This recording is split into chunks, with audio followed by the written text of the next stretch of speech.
Sehingga kalau kita lihat bagaimana fenomena keagamaan para sahabat atau as-sabiqunal awwalun, tentu sangat jauh dengan kriteria yukadzibu bidin. Jadi yang dimaksud dengan siapa yang mendustakan agama di situ adalah fenomena keagamaan bangsa Quraisy. Ara'aital ladzi yukadzibu bidin.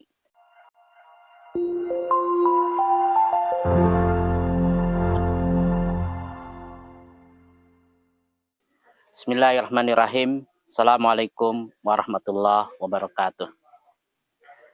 Pemirsa umat TV yang dirahmati Allah Subhanahu wa taala.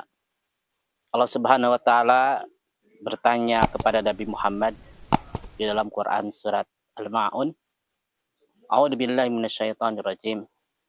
Bismillahirrahmanirrahim. Ara'aital ladzi yukadzibu biddin. Wahai Muhammad, apakah engkau tahu orang yang mendustakan agama? Ini adalah sebuah pertanyaan retoris. Pertanyaan yang tidak menuntut jawaban. Tetapi pertanyaan yang meminta kepada Nabi Muhammad supaya memperhatikan satu fenomena, yaitu fenomena keagamaan.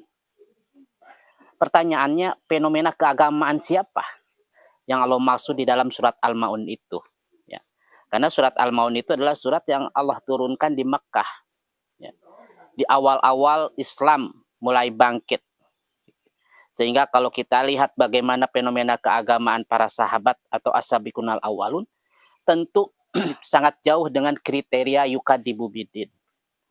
Jadi yang dimaksud dengan siapa yang mendustakan agama di situ adalah fenomena keagamaan bangsa Quraisy.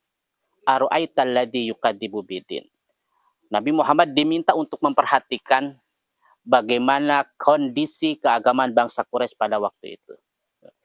Karena bangsa Quraisy adalah bangsa yang beragama. Bukan bangsa ateis, ya. Tetapi bangsa yang beragama, bangsa yang masih menjalankan milah Ibrahim.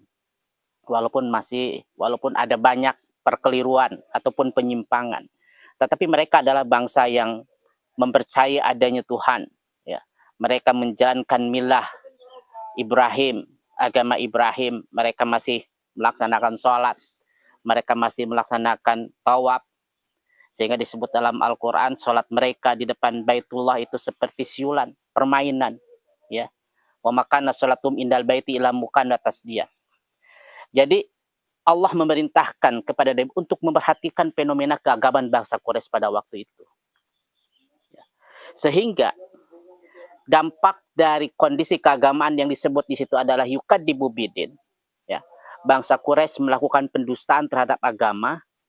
Apa yang dimaksud dengan pendustaan di sana? Ya. Sehingga dampaknya bisa terlihat dalam ayat selanjutnya. Ya. Dampak terhadap kondisi sosial, kondisi ekonomi, bahkan berdampak terhadap kondisi vertikal. Yang disebut dalam ayat selanjutnya itu kan Allah menyebut tentang anak-anak yatim, fakir miskin, ya. Kemudian orang-orang yang sholatnya sahun, orang-orang yang sholatnya lalai. Jadi ada dua dampak yang diakibatkan oleh yukadzibu bidin. Dampak sosial digambarkan dengan ketidakpedulian terhadap anak-anak yatim, fakir miskin. Itu adalah dampak sosial. Dampak ekonomi, bahkan lebih luas adalah dampak terhadap peradaban, budaya, politik, dan yang lainnya. Sampai yukadzibu bidin itu juga berdampak terhadap aktivitas vertikal, hablum minallah, sehingga hatta sampai sholat pun mereka sahut, ya. Dan inilah gambaran fenomena kondisi keagamaan bangsa Quraisy akibat daripada yukadzibu bidin, ya. Salah satunya, ya, salah satu daripada yukadzibu bidin ini adalah mereka melakukan sekularisasi terhadap agama. Artinya keagamaan bangsa Quraisy itu hanyalah aktivitas keagamaan yang hanya ritualisme ibadah di depan Ka'bah.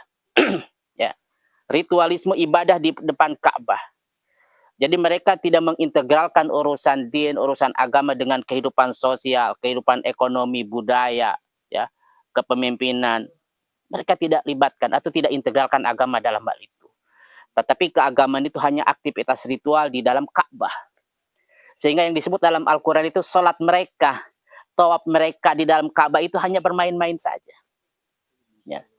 Dan inilah yang disebut dengan sekularisasi terhadap agama, yang akhirnya akibatnya ketika kepentingan mereka lebih kuat, ya, kepentingan dunianya lebih kuat, maka agama bisa dipermainkan.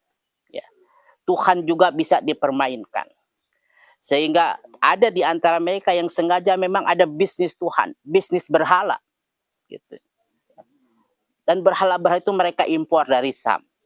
Sehingga mereka tetap memelihara berhala-berhala yang ada di Ka'bah. Dan mereka juga tetap memelihara aktivitas ibadah haji. Ya. Kenapa? Karena di situ ada keuntungan material.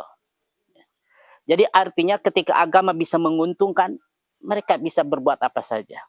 Nah, ini adalah kondisi keagamaan bangsa Quraisy pada waktu itu. Ya.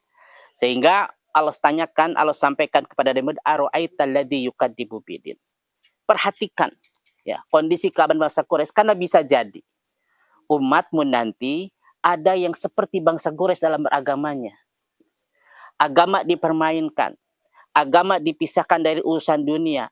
Padahal Allah turunkan agama itu adalah untuk dijalankan di dunia. Allah turunkan agama itu adalah supaya membingkai kehidupan manusia di dunia, supaya bernilai ibadah di hadapan Allah Subhanahu wa taala. Artinya bisa jadi kondisi keagamaan bangsa Quraisy berakibat ataupun ditiru oleh umatmu Nabi Muhammad. Ketika indikatornya ada, ya.